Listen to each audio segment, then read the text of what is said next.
அனைவருக்கும் வணக்கம். குறிப்பாக இந்த வீடியோவை பார்த்து கொண்டிருக்கக்கூடிய உங்கள் எல்லாருக்கும் என்னுடைய நன்றியையும் தெரிவிச்சுக்கிறேன். ஏன் அப்படின்னு பார்த்தீங்கன்னா, இந்த சேனல் ஆரம்பித்து கிட்டத்தட்ட 1.5 வருஷத்துக்கு மேலே ஆயிடுச்சு. 1.5 வருஷத்துக்கு முன்னாடிலாம் பார்த்தீங்க அப்படின்னா ரெகுலராக வீடியோலாம் போட்டுக்கிட்டு இருந்தேன். அதுக்கப்புறமா அந்த வீடியோக்கள்லாம் அந்தளவுக்கு போகலை.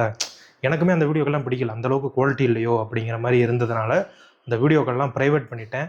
ஆனாலுமே அப்பப்போ வாய்ஸ் ஓவர்லாம் போட்டு வாய்ஸ் ஓவர் கொடுத்து ஒரு சில வீடியோக்கள்லாம் பண்ணிக்கிட்டு இருந்தேன். ஸோ இப்போ இன்றைக்கி வந்து தமிழ் புத்தாண்டு.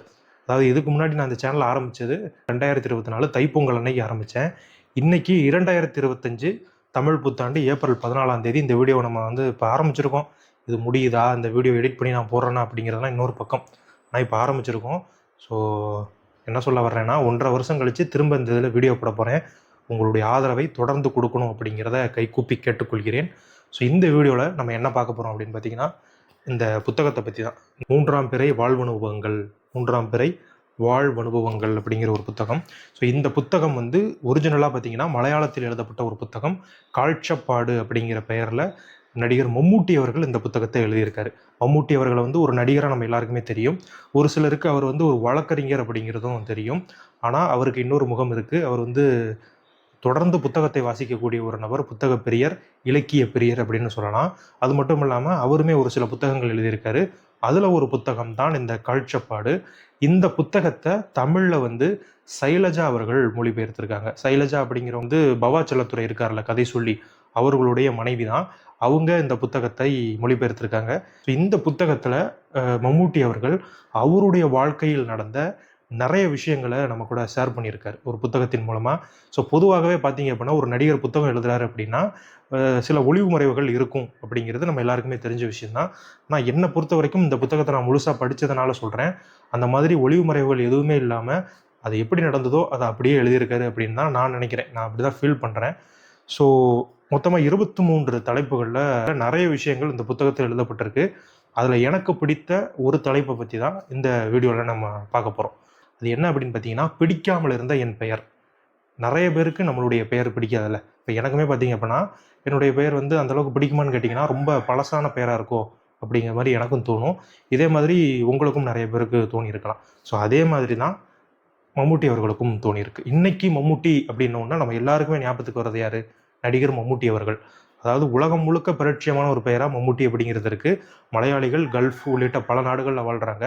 அவங்களுக்குமே மம்முட்டி அப்படின்னா இவர் தான் ஞாபகம் வருவார். ஒரு நடிகர் ஞாபகம் வருவார். ஆனால் ஒரு காலகட்டத்தில், அதாவது மம்முட்டி அவர்கள் சிறுவனாக இருந்த பொழுது மம்முட்டி அப்படிங்கிற பெயரை கேட்டதுமே ஞாபகத்துக்கு வர்றது யார் அப்படின்னா, மலபார் பகுதியில் வாழக்கூடிய ஒரு வயதான முதியவர் தான் ஞாபகம் வருவாராம். இப்போ என்ன சொல்கிறாருன்னா, கிட்டத்தட்ட 60 வருடங்களுக்கு முன்னாடியே அந்த பெயர் ஒரு பழசான பெயராக இருக்குது அப்படிங்கிறத மம்முட்டி அவர்கள் சொல்ல வர்றாரு. அதனால் அந்த பெயர் அவருக்கு பிடிக்கல. அதாவது ஒரிஜினலாக அந்த பெயர் வந்து முகமது குட்டி அப்படிங்கிறது தான் அந்த பெயர். மம்முட்டி அவர்களுக்கு வைக்கப்பட்ட பெயர், அவருடைய இயற்பெயர். அவங்க அப்பா வழி தாத்தா இருக்கார்ல, அவருடைய பேரான முகமது குட்டியை தான் அவருக்கு வச்சுருக்காங்க. ஸோ ஸ்கூல் வரைக்கும் பார்த்தீங்க அப்படின்னா இந்த பேர் முகமது குட்டி அப்படின்னு கூப்பிட்டு அவருக்கு வந்து அந்த பேரே சுத்தமாக பிடிக்காமல் இருந்திருக்கு. அதனால் என்ன பண்ணுறாரு அப்படின்னா, கல்லூரிக்கு போகும்பொழுது நம்ம பேர் வந்து யாருக்குமே தெரியக்கூடாது. ஏன்னா ஸ்கூல் வரைக்கும் படிக்கக்கூடியவங்க நிறைய பேர் இருப்பாங்க. அந்த காலகட்டத்தில் கல்லூரிக்கு போகிறவங்களுடைய எண்ணிக்கை சொற்பமாக தானே இருக்கும். ஸோ இவர் கூட ஸ்கூலில் படித்த யாருமே அந்த காலேஜுக்கு வரல போல். அதனால் என்ன பண்ணிட்டார் அப்படின்னா, அங்கே போய் நம்மளுடைய பெயரை மாற்றிக்கிடுவோம் அப்படின்னு சொல்லிட்டு ஒமர் ஷெரீஃப் அப்படிங்கிற பெயரை வச்சுக்கிட்டாரு. அதாவது கிரேக்கத்தில் இருக்கக்கூடிய ஒரு முக்கியமான நடிகரான். அவருடைய பெயரை தான் இவருக்கு வச்சிருக்காரு. ஸோ இப்படி தன்னுடைய ஒரிஜினல் பெயரான முகமது குட்டி அப்படிங்கிற பெயரை மறைச்சிட்டு ஒமர் ஷெரீஃப் அப்படிங்கிற பேரில் தான் மம்முட்டி அவர்கள் தன்னுடைய கல்லூரி வாழ்க்கையை நடத்திக்கிட்டு இருக்காரு. அவங்க நண்பர்கள்லாம் அவரை வந்து ரொம்ப செல்லமாக கூப்பிடுவாங்களாம். ஒரு சிலர் வந்து ஒமர் அப்படின்னு கூப்பிடுவாங்களாம், ஒரு சிலர் வந்து ஷெரீஃப் அப்படின்னு கூப்பிடுவாங்களாம். இதெல்லாம் கேட்கும் பொழுது அவருக்கு அவ்வளோ ஆனந்தமாக இருக்குமா. ஏன்னா சின்ன வயசுலேருந்து முகமது குட்டி, முகமது குஞ்சே அப்படின்லாம் அவங்க வீட்டில் கூப்பிட்டு இருந்திருக்காங்க. இதை கேட்டு கேட்டு எனக்கு வந்து ஒரு வெறுப்பாக இருக்கும். இங்கே வந்து என்ன ஒமர் ஷெரீஃப் அப்படின்லாம் கூப்பிடும் பொழுது எனக்கு ரொம்பவே சந்தோஷமாக இருக்குது அப்படிங்கிற மாதிரி பதிவு பண்ணியிருக்காரு. ஸோ எல்லாத்துக்கும் ஒரு எண்டு இருக்கும்ல, அதே மாதிரி இதுக்குமே ஒரு எண்டு. உமர் ஷெரீஃப் அப்படிங்கிற பேருக்கும் ஒரு எண்டு வந்திருக்கு. அது எப்படின்னு பார்த்தீங்கன்னா, மம்முட்டி அவர்கள் ஒரு நாள் அவருடைய கல்லூரி வளாகத்தில் நடந்து வந்துக்கிட்டு இருக்காரு. அவர் நடந்து வந்துக்கிட்டு இருக்கும் பொழுது எதிர்த்தாப்புல அவருடைய ஃப்ரெண்டான சசிதரனும் நடந்து வர்றாரு.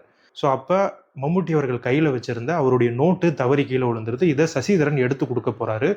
எடுத்து கொடுக்கும் போகும்பொழுது அந்த நோட்டுக்குள்ளே இருந்த ஐடி கார்டை பார்த்துடுறாரு. அந்த ஐடி கார்டில் மம்முட்டி அவர்கள் ஃபோட்டோவை போட்டு முகமது குட்டி அப்படின்னு எழுதியிருக்கு. இதை பார்த்த உடனே, என்னப்பா உன் பேர் உமர் ஷெரீஃப் தானே, இதில் முகமது குட்டின்னு எழுதியிருக்கே அப்படின்னு சொல்லிட்டு அவருக்கு ஒரு சந்தேகம் வருது. அதுக்கப்புறமா கண்டுபிடிச்சிடுறாரு, இவர் உமர் ஷெரீப் அப்படிங்கிற பேரை வச்சு நம்மளெல்லாம் ஏமாத்திக்கிட்டு இருக்காரு அப்படின்னு. ஸோ அப்போ சசிதரன் அவர்கள் முதல்ல முகமது குட்டியை கிண்டல் பண்ண யூஸ் பண்ண பேர் தான் மம்மூட்டி அப்படிங்கிற பெயர். இங்கே பார்த்தீங்க அப்படின்னா முகமது குட்டி அப்படிங்கிற பெயரே பிடிக்காத ஒரு நபரை மம்மூட்டி அப்படின்னு கூப்பிட்டா எப்படி இருக்கும்? அதாவது முகமது குட்டியை விட பழமையான பேராக தான் மம்மூட்டி கருதப்படுது. ஸோ இதை கேட்ட உடனே மம்மூட்டி அவர்கள் ரொம்பவே கோவப்படுறாரு. இதுக்கு முகமது குட்டி அப்படிங்கிற பேராவது பரவாயில்ல, என்னை அப்படியே கூப்பிடுங்க அப்படின்னு சொல்லிட்டு சொல்கிறாரு. ஸோ இப்படி தான் உமர் ஷெரீப் அப்படிங்கிற பெயருக்கு மம்மூட்டி அவர்களுடைய வாழ்க்கையில் ஒரு முடிவுரை எழுதப்படுது. அதன் பிறகு அவர் வந்து கல்லூரியை முடிச்சதுக்கப்புறமா மஞ்சேரி அப்படிங்கிற ஒரு கிராமத்தில் தன்னுடைய அட்வொகேட் தொழிலை நடத்திக்கிட்டு இருக்காரு. அட்வொகேட்டாக ப்ராக்டிஸ் பண்ணிக்கிட்டு இருக்காரு. அப்போ அவருடைய பெயர் பலகை நேம் போர்டு எப்படி இருக்கும் அப்படின்னு பார்த்தீங்கன்னா PA முகமது குட்டி அப்படிங்கிற பேரில் இருந்தது. ஸோ அப்போ தான் அவருக்கு வந்து பார்த்தீங்க அப்படின்னா முதலாக நடிக்கிறதுக்கு ஒரு வாய்ப்பு வருது. ஒரு போஸ்ட்மேன் தான் அந்த லெட்டரை கொண்டு வர்றாரு. ஜனசக்தி அப்படிங்கிற நிறுவனத்திலிருந்து MT வாசுதேவன் நாயர் அப்படிங்கிறவர் தான் அந்த நடிக்கிறதுக்காக அழைக்கிறாரு மம்மூட்டி அவர்களை. அதில் பார்த்தீங்க அப்படின்னா அந்த லெட்ரு மம்மூட்டி அப்படிங்கிற பெயரில் வந்திருக்கு. மம்மூட்டி அவர்களுக்கு என்ன தோணுதுன்னா, இந்த பேர் தான் நமக்கு பிடிக்கலையே, ஏன் மீண்டும் மீண்டும் நம்மளை துரத்துது அப்படிங்கிற மாதிரி நினச்சிருக்காரு. ஸோ அந்த லெட்டரை வாங்கி படிக்கும் பொழுது தான் அவருக்கு தெரியுது. ஏன்னா அவருக்கு சின்ன வயசுலேருந்தே நடிக்கணும் அப்படிங்கிற ஒரு ஆசை இருக்குல்ல.